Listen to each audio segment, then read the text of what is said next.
चाहिए कि केस कर कौन रहा है, आरोप लगा कौन रहा है, कितना बड़ा धर्माचार्य है, कितना बड़ा धर्मगुरु है, कितना बड़ा ब्रह्मचारी है, यह भी विचारणीय है। सोनल ठीक है, हमारे साथ कंप्यूटर बाबा महामंडलेश्वर हैं, दिगंबर अखाड़ा के जुड़े हुए हैं। कंप्यूटर बाबा जी, ये जो एफआईआर दर्ज हुई है, ये भी इसके भी कुछ आधार हैं, लेकिन जो पहले ही चरित्र प्रमाण पत्र दे दिया जाता है, आरोपों की सिद्धि से पहले ही, दोष सिद्ध होने से पहले ही हम कई बार आरोपी बना देते हैं, लेकिन उससे पहले ही हम देख रहे हैं कि कुछ लोग चरित्र प्रमाण पत्र भी बांट रहे हैं। क्या कहेंगे आप?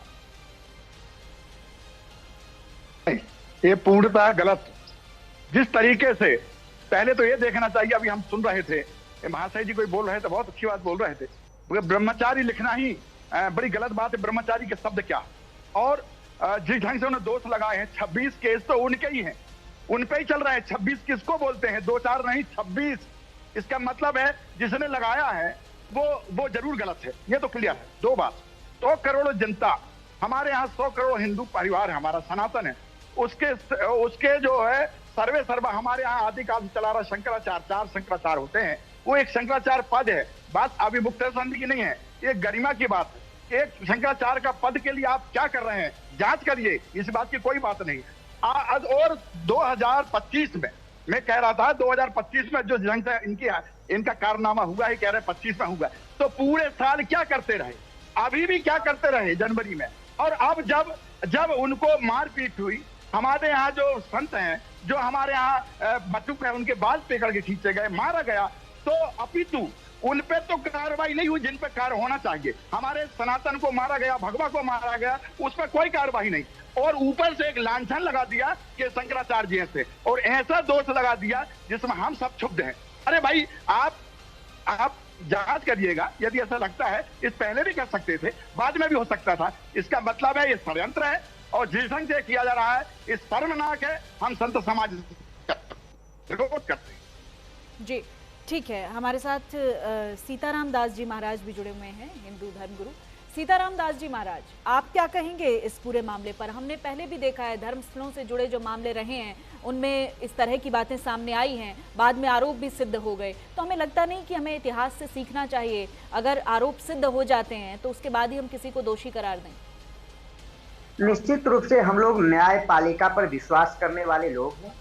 न्यायालय के द्वारा जो भी आदेश हुआ वो सर्वमान्य है, उसका हम लोग स्वागत करते हैं। निश्चित रूप से जांच होनी चाहिए, उच्च स्तरीय जांच होनी चाहिए कि जिस तरह से सनातन संस्कृति पे लगातार कुटाराघात किया जा रहा है, सनातनियों को बदनाम करने का कुचक्र रचा जा रहा है, यह दुर्भाग्यपूर्ण है, निंदनीय है। इस प्रकार के आरोप प्रत्यारोप से सनातन को ही कौन कर रहा है? कौन कर रहा है?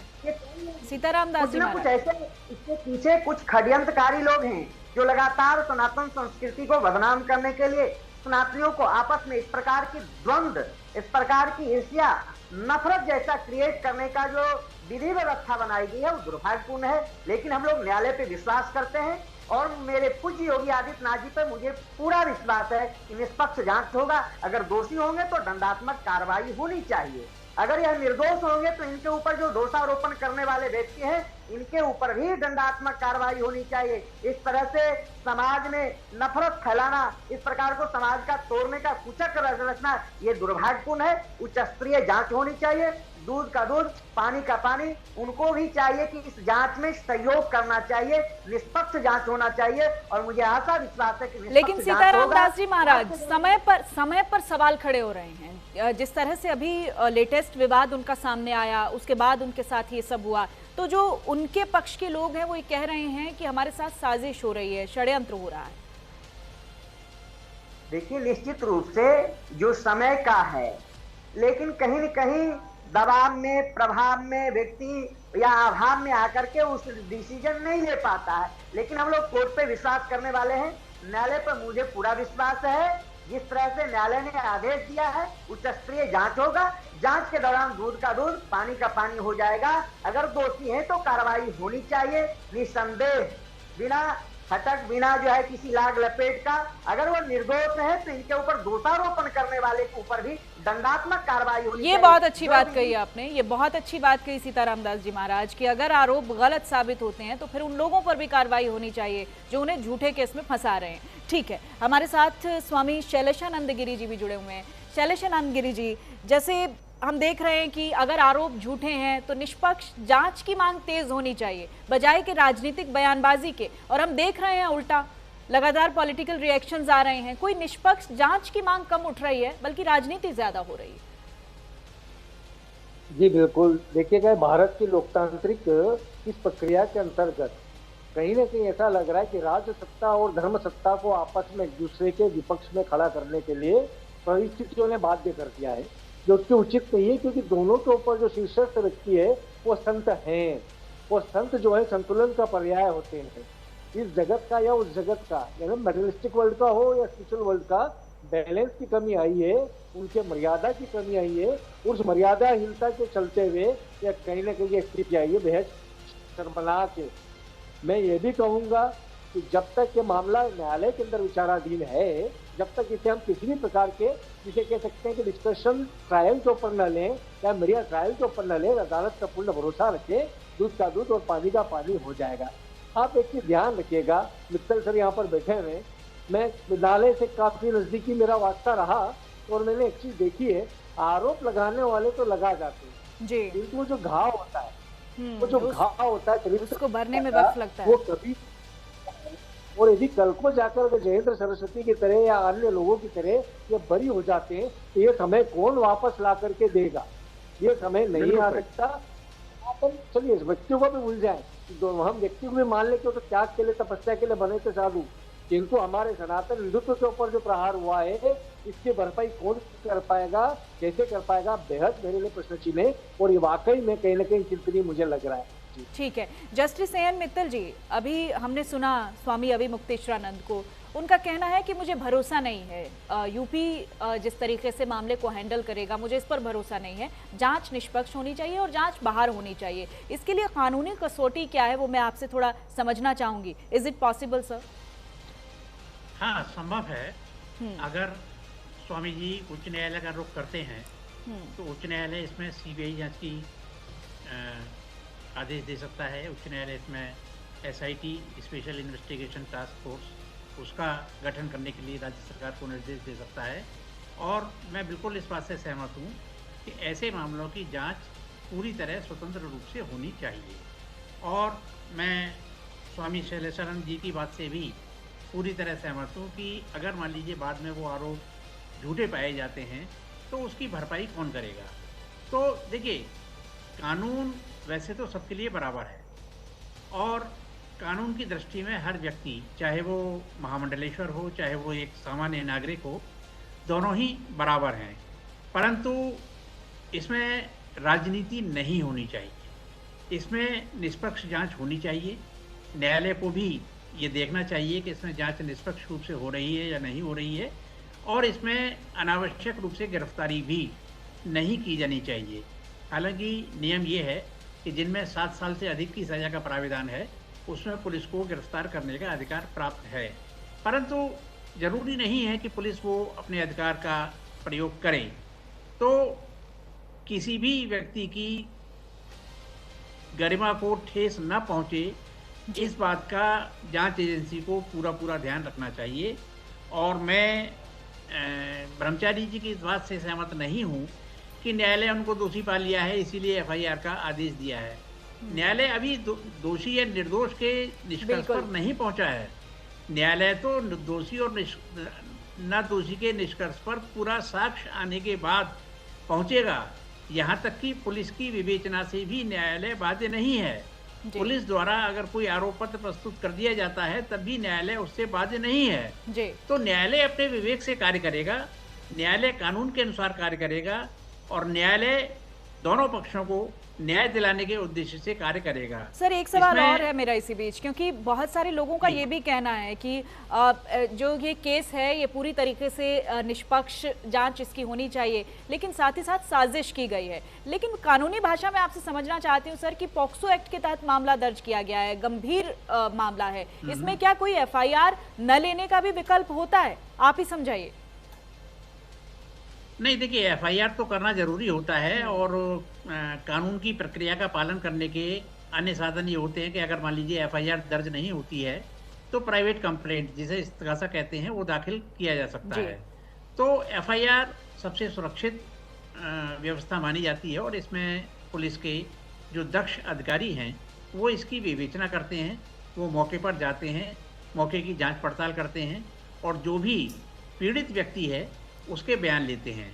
इसमें मैं एक बात बता देना चाहता हूँ कि पॉक्सो एक्ट के अंतर्गत पीड़ित व्यक्ति को भी ये पूरी सुरक्षा है तो उसका बयान सामंजस्यपूर्ण वातावरण में लिया जाए, उसके माता पिता के सामने भी उसका बयान लिया जा सकता है, पुलिस अधिकारी की मौजूदगी में भी उन बच्चों का बयान लिया जा सकता है, परंतु वो पुलिस अधिकारी ड्रेस में नहीं होने चाहिए जी। अन्य मामलों में ऐसी व्यवस्था नहीं है।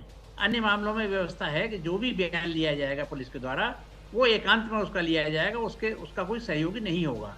तो इसमें चूंकि नाबालिग बच्चों का मामला होता है पॉक्सो एक्ट में, जो भी 18 वर्ष से कम के लड़का या लड़की है उसके साथ किसी प्रकार का कोई सेक्सुअल हैरेसमेंट होता है या पेनिट्रेटिव असल्ट होता है या एग्रीगेटेड पेनिट्रेटिव असल्ट होता है या पोर्नोग्राफी होती है, तो ऐसे मामलों में पुलिस को यह अधिकार है कि वो उन बच्चों का बयान दर्ज करके और आगे की कार्रवाई करे। और पुलिस का यह भी कर्तव्य है कि वो ये देखे कि ये बच्चे किसी के सिखाए में तो बयान नहीं दे रहे हैं, क्या ये बच्चे स्वाभाविक रूप से अपना बयान दे रहे हैं। हालांकि ये विशेषाधिकार न्यायालय के पास मौजूद है कि न्यायालय में जब कोई गवाह आता है तो हम उस गवाह का डेमनर, उसका स्वभाव, उसका उत्तर देने का तरीका, उसका प्रश्न समझने का तरीका, उससे हम समझ जाते हैं कि ये गवाह कितना सच्चा है और कितना झूठा है। बिल्कुल सही कह रहे हैं सर जी। स्वामी शैलेशानंद गिरी जी कुछ कह रहे हैं, उसके बाद मैं आचार्य राकेश चतुर्वेदी जी का रुख करूंगी। मैं विकल सर से एक चीज जानना चाह रहा था कि जिस प्रकार से महिला आयोग होता है, बाल आयोग होता है, यदि आज के इस परिदृश्य में सनातन आयोग होता और जिसके अंदर जुडिशरी पावर होती और साथ में एग्जीक्यूटिव पावर्स भी होती, तो क्या ये इस प्रकार के मामले बेहद सुगमता के साथ में सुलझाए नहीं जा सकते थे? क्योंकि मैं निरंतर रूप से कह रहा हूँ कि सनातन आयोग का गठन किया जाए जिसके अंदर 13 अखाड़ों के आचार्य हो गए, अखाड़ा परिषद हो गई, 5 वैष्णवाचार्य हो गए, हमारे की 4 विद्वत परिषदें हैं चारों कुंभ नगरियों की, और साथ में कुछ अपने इंटेलेक्चुअल्स हैं या कह सकते हैं समाज का प्रमुख वर्ग है। यदि वो आयोग के अंदर सदस्य रहेंगे तो निश्चय ही मेरा ऐसा मानना है कि सारे मामले जो है प्रथम दृष्टया प्राइमा फेसी के ऊपर ही सॉल्व हो सकते हैं, इतना गंभीर रूप नहीं लेंगे। तो क्या सनातन आयोग की आज की इसमें प्रासंगिकता है? निश्चित रूप से मैं आपकी इस बात से सहमत हूँ। मेरा विकल सर से सवाल है जी कि ऐसे मामले अगर सनातन आयोग भी सुनिश्चित कर ले कि इसमें कहाँ तक सच्चाई है और कहाँ तक नहीं है सच्चाई, तो अगर सनातन आयोग इस निष्कर्ष पर पहुँचता है कि इसमें सच्चाई है तो फिर आगे की कार्रवाई के लिए वो न्यायालय को भेज सकता है। ये सनातन आयोग का ये कार्य होगा, परंतु चूंकि सनातन आयोग हमारे देश में उपलब्ध ही नहीं है, एग्जिस्ट ही नहीं है, तो इसलिए इस पर कोई विचार व्यक्त करना बेमानी होगा। ठीक है। आचार्य राकेश चतुर्वेदी जी, कितना दुर्भाग्यपूर्ण मानते हैं, क्योंकि धर्म स्थलों से जब इस तरह के मामले सामने आते हैं तो ये अपने आप में बहुत गंभीर भी है, बहुत दुखद भी है। एक के बाद एक इस तरह की खबरें सामने आती हैं तो लगता है आपको कहीं ना कहीं कि जो एक सुरक्षा की बात कही जाती थी वो सुरक्षा तो धर्म स्थलों पर भी नहीं है। बिल्कुल सोनल जी, एक चीज़ और मैं कहना चाहता हूँ, मैं किसी का पक्षधर नहीं, मैं धर्म का पक्ष यहाँ रख रहा हूँ। 1% भी या 0.1% भी अगर इसमें प्रामाणिकता है या सत्यता है तो मुझे लगता है कि हमारे सनातन के लिए, हमारे धर्म के लिए और हम सभी के लिए यह इससे बड़ा पाप कृत्य कोई होगा नहीं। उसका कारण मैं बता दूं कि यह जो गद्दी है वह शिव समतुल्य है, यानी कि शिव की गद्दी कही जाती है। शंकराचार्य को शिव समतुल्य कहा जाता है। लेकिन अभी आदरणीय शैलेशानंद गिरी जी ने बहुत उत्तम बात की कि आयोग होता तो होता, लेकिन एक चीज़ मैं चाहूँगा, मैं आदरणीय आप बहुत श्रेष्ठ हैं, मैं आप लोगों से निवेदन करना चाहूँगा, मैं एक तुच्छ विप्र हूँ और मैं सुझाव और निवेदन ही कर सकता हूँ कि आयोग से पहले मुझे लगता है कि ब्रह्मचारी, आचार्य या संत लिखने वालों को या ऐसे लोगों को गुरु दीक्षा किस आधार पर दी जाए, इसका भी एक जो है स्टैंडर्ड होना चाहिए। 27 केस चल रहे हैं, ये सब कैमरे के सामने आकर के वो चीफ जस्टिस खुद बन रहे हैं सुप्रीम कोर्ट के, वो कह रहे हैं कि जी अपराधी है और वही केस किए हुए हैं। तो ऐसी अवस्था मुझे लगता है कि यह खेल जो है, यह जो बोल रहे हैं जिस प्रकार से जो आशुतोष जी, वो मुझे नहीं लगता कि वो ब्रह्मचारी के शब्द हैं, वह संत के शब्द हैं। और इसी कारण मुझे लगता है कि बस सनातन को बदनाम करने के लिए और हम संतों के और सनातन के ऊपर एक बहुत बड़ा यह आघात है। और मैं आपको बता दूं, यह जो खेल हुआ है, यह खेल अपमान की हर धूरी को तोड़ करके अब निकल गया है। इसमें किसी अब मुक्तेश्वरानंद का अपमान नहीं है, इसमें सनातन की उच्चतर गद्दी यानी सबसे सर्वोच्च गद्दी का अपमान है और कुछ नहीं। ठीक है कंप्यूटर बाबा जी, अब ये जो